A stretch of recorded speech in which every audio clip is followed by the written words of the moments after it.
Hello મિત્રો, કેમ છો તમે બધા? આઈ હોપ તમે બધા મજામાં હશો. તો આજની આપણી રેસીપી છે શિયાળા સ્પેશિયલ ખજૂર પાક બનાવીશું. તેના માટેના ઇન્ગ્રીડિયન્ટ્સ જોઈ લઈએ.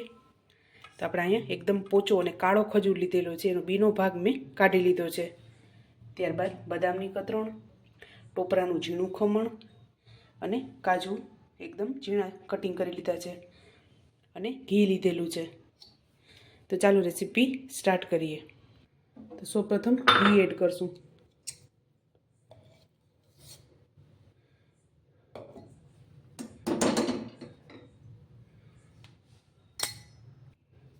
તો નાની 1 ચમચી જેટલું જ આપણે ઘી એડ કરવાનું છે.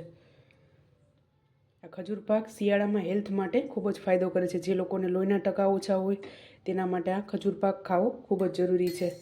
અને એમાં આપણે બધા ડ્રાયફ્રૂટ્સ પણ એડ કરેલા છે.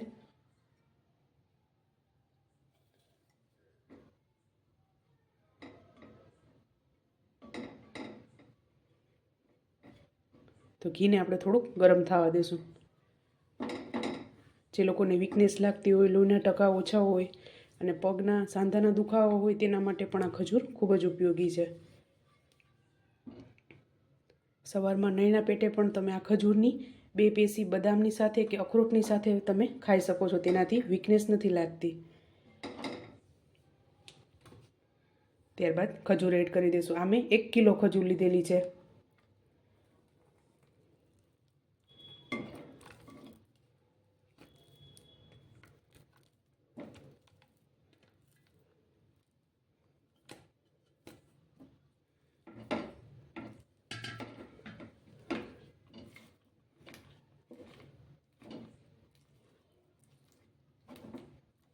તો હવે આપણે આને ગરમ થવા દઈશું.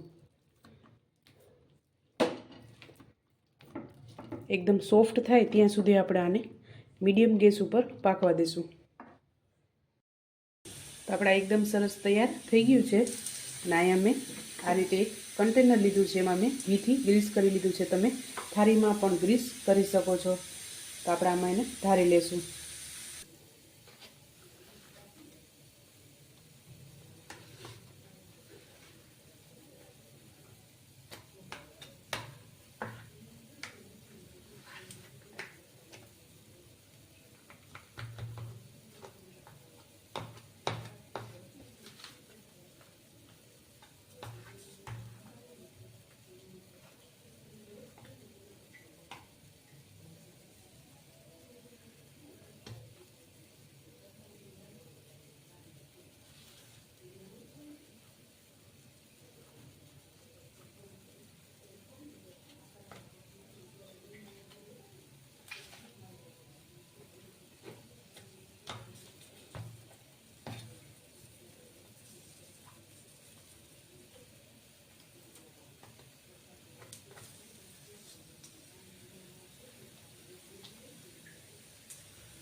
આપણે આ રીતે એકદમ સરસ દબાવી લેવાનું છે.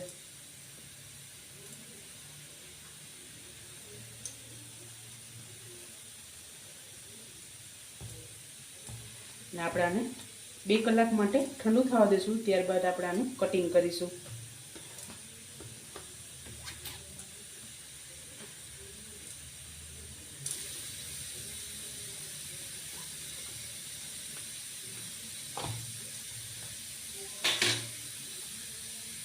તો આપણે ઉપર થોડું ટોપરાનું ઝીણું ખમણ એડ કરશું.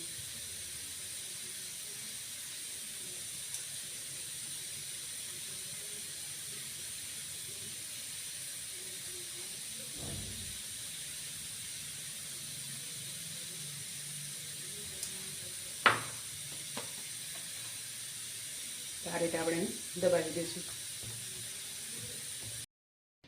તો હવે આપણે આનું કટિંગ કરીશું. અને મેં 2 કલાક માટે ઠંડુ કરી લીધું છે. એકદમ સરસ ઠંડુ થઈ ગયું છે. તો ચાલો મિત્રો, તૈયાર છે શિયાળા સ્પેશિયલ ખજૂર પાક, ડ્રાયફ્રૂટ ખજૂર પાક. તમે પણ આ જ રીતે બનાવજો અને મને યાદ કરજો. મારા વિડીયોને લાઇક, શેર અને સબસ્ક્રાઈબ કરવાનું ભૂલતા નહીં. તો ચાલો મળીશું નેક્સ્ટ વિડીયોમાં.